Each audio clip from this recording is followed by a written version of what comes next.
Hi Traeger students and families. I'm here today to read chapter 8 of the Vanderbeekers on 141st Street. This book has been so good so far. I've been enjoying reading it. I hope you have been too. If you're following along at home, I am starting on page 101. Chapter 8. After a lunch of grab whatever you can from the fridge, followed by an hour of reading a massive science encyclopedia she had dragged home from the library, Jessie needed a break. She took the stairs 2 at a time to the bedroom in search of Isa. When she opened the door, she found Allegra, their friend from school, standing in the middle of the room, wearing a frightful dress that made her look like a giant boy sandberry. A bunch of other equally hideous garments were laid out on Isa's bed. Jessie shielded her eyes and grimaced. I'm blind. Too much tulle, disguised as clothes. Allegra harumphed. Jess, get a grip. It's not like I'm going to wear this when I walk the dog. Allegra gave a regal spin that looked like a move she learned from a terrible girly girl movie. This is what you wear for an 8th grade semi-formal dance. I think Allegra looks lovely, Isa said, gazing at Allegra overtly. Isn't that amazing that she's going to the 8th grade dance? Jessie grunted. I guess. She slumped into the beanbag chair. Allegra looked thoughtfully at Jessie. Jess, listen up. You could look so gorgeous if you wore something other than those old jeans and a sweatshirts. I bet if you dressed a little nicer and maybe used some farewell frizz spray or something to smooth down that hair, an 8th grader would invite you to the dance too. Jessie rolled her eyes to the ceiling. And that, my friend, is why I'm not going to dress differently. 8th grade boys think they're so cool. A dance sounds like torture. Jessie looked at Isa for affirmation. But her sister wasn't paying attention. Isa fingered one of the dresses on the bed. Hey, can I try this one on? She held up the least admirable of the dresses. A floor-length, sleeveless, peach-colored dress that had a high waist and fell in soft folds to the ground. Sure, Allegra said. Jess, feel free to try anything on. That sparkly blue one would look so amazing on you. Never going to happen, Jessie replied. As she picked at her cuticles, the sparkly blue dress looked like something a 6-year-old would wear to an ice skating competition. Jess, help me, Isa said. Jessie got up and helped Isa gently pull the dress down over her head. Jessie smoothed the long skirt and zipped up the back.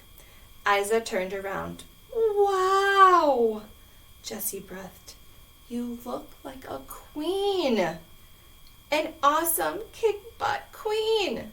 Allegra clasped her hands to her chest. That dress is amazing on you. I so wish I could go to the dance, too. Jessie suddenly remembered Benny and their conversation earlier that day. Did Isa want to go to the dance? Generally, the twins were in agreement about the type of things. But there Isa was standing before her, looking so elegant and grown up, in the peach gown, not looking a bit appalled by the idea of going to a fancy pants dance. What had happened? Jessie had meant to mention the thing with Benny from this morning, so they could both have a good laugh about it. But now she wasn't sure if Isa would think it was funny. If Isa went to the dance without her and with a boy, what would that mean? It would be the first major life event they didn't experience together. Isa, seriously, Jessie said, a little bit louder than she meant to. We have bigger things to worry about than the dances. Yeah, said Isa dreamily, admiring herself in different angles in the mirror, her impeccable posture making her look stage ready for Carnegie Hall. Hello, Jessie said, waving her hands in front of Isa's face. Moving! The Biterman! Whoa, said Allegra. Who's moving? And what Biterman? Isa snapped out of her ravine and looked at Allegra. Bless me. We're moving. The Biterman is our landlord, and he isn't renewing our lease. We figured we had until Christmas to convince him to let us stay, Jessie added. But that's only 4 days away, Allegra explained. What's your landlord's deal anyway? Jessie shrugged. He can't take all our noise, or something. Allegra planted her hands on her hips. We need to stop him. Your brownstone is the only reason I don't run away from home and find new parents. Allegra's parents were both pediatricians and spent so much time fixing the health problems of other people's kids that Allegra believed they'd forgotten they had a daughter of their own. We tried to make contact with the Biterman this morning. Did not go well, Jessie said, then filled Allegra in on the failed breakfast attempt. Here's what's going to happen, Allegra declared. You're going to save your home, and here's how. Jessie clamped her mouth shut as Allegra rattled off a number of unreasonable ideas, including one particularly ridiculous suggestion to purchase the whole brownstone in cash from the Biterman. And when Allegra ran out of ideas, she talked again about the dance and how amazing Isa looked in that gown. Jessie didn't trust herself to join the conversation, so she slipped out the door without saying anything at all. Oliver spent a dreadfully boring 23 minutes looking through Hyacinth's button collection when he left his sister peaceful and preoccupied with a craft project, most likely another Christmas gift. He was reminded yet again that he had not figured out Christmas presents. He didn't know Hyacinth did it. How Hyacinth did it.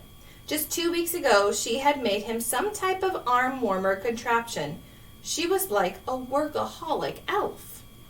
Oliver headed up to his bedroom to think about gifts, but when he saw his copy of Treasure Island sitting on his desk, he had a flash of inspiration to avenge Hyacinth's honor. He pulled out a fresh sheet of notebook paper, briefly contemplated the content of his letter, then wrote the following. To the scoundrel on the 3rd floor. I hope your conscience has robbed you of sleep.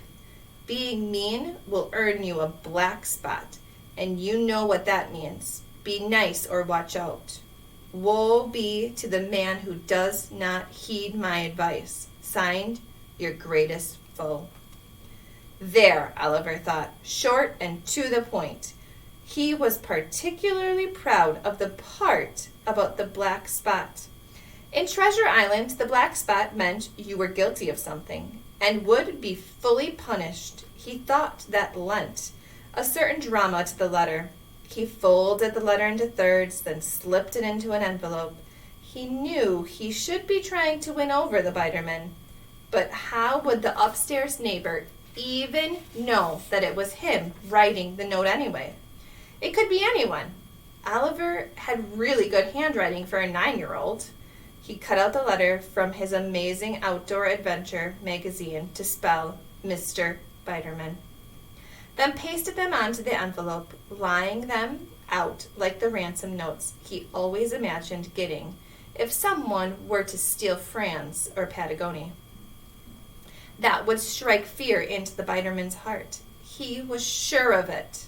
For the 3rd time that day, a Vanderbeeker kid climbed the steps to the top floor. Oliver stealthily slipped the letter under the door, then snuck back down the stairs, quiet as a mouse. Oh yeah, who is the man? Let it be known that he, Oliver S. Vanderbeeker, was not to be pushed around when it came to his family. When Oliver re-entered his apartment feeling as smug as a peacock with a full plume of feathers, he ran straight into Jessie. "Do you think I need to dress differently?" Jessie demanded. Oliver winced. This could not end well. "No," said Oliver with complete honesty, hoping that was the right answer. "Why not?" Jessie asked him belligerently. "Don't you think my old jeans and stained sweatshirts are gross? Don't you think I should dress nicer?" Oliver decided to change tactics. Yeah, maybe you should get some nicer clothes." "So you think I'm a big loser too, huh? You and everybody else?" Jessie snapped. "Why don't you tell me what you want me to say so I can say it and go on with my life?" Oliver shot back. "Sorry." Jessie didn't look or sound sorry. "Well, go eat some ice cream or get a chocolate crescent from Castleman's or something." Jessie's eyes flashed. Apparently, that was yet another wrong thing for Oliver to say. Although he couldn't imagine why, chocolate always cheered up his sisters. Oliver inched against the hallway wall, trying to give Jessie as much space as possible. "Listen, I'm an innocent bystander here," Oliver entreated. Hands held up in surrender, he disappeared into his bedroom and shut the door. 2 seconds later, he opened the door just wide enough for his hands to sneak out and hang a "Don't Bother the Beast" sign on his doorknob before closing it soundly again. Jessie stared at Oliver's door and the ridiculous sign hanging from the doorknob. She sighed. She really did want a chocolate croissant. Maybe 2. But she did not want to go back to Castleman's. She wanted to lie in bed under the covers and feel miserable about life. Jessie's bedroom door opened, and Isa and Allegra emerged, back in their regular clothes. Jessie sighed with relief and took a few deep breaths. Now they could go back to concentrating on what really mattered, like saving their home. "Jess, we're going to Castleman's for a croissant." "Come with us," said Isa. "No," Jessie yelled, her heart rate kicking up. Yes, no, I don't, you think we could be brainstorming more about the Biderman? We're just running out for a few minutes. You're the one who always quotes that scientific study about how the chemicals in chocolate help the mind work, Isa pointed out. Besides, I want to talk to Benny. Jessie's stomach dropped. She could not. Absolutely could not. Could go back to Castleman's today after what happened this morning with Benny. Especially since she hadn't told Isa that Benny wanted to ask her to the dance. Especially since it now seemed that Isa did want to go to the dance. Especially since Jessie did not want Isa to go to the dance. I've got a headache, and I have my science fair research to do, and I need to do some sit-ups. You know, keep the body fit. Stop talking, stop talking, stop talking, Jessie demanded on herself. Jess, is everything all right? Isa's brow furrowed in confusion. Jessie nodded. She didn't trust herself to speak anymore. We'll be right back. Then we can think more about the Biderman. We'll get you a chocolate croissant. Isa and Allegra stepped away from Jessie. Isa still eyeing her sister critically. Jessie attempted to smile, which only made Isa look more concerned. Jessie scooted into their bedroom and shut the door. She dropped down onto her bed, covered her head with a pillow, and let out a low, tortured groan. And that's the end of chapter 8.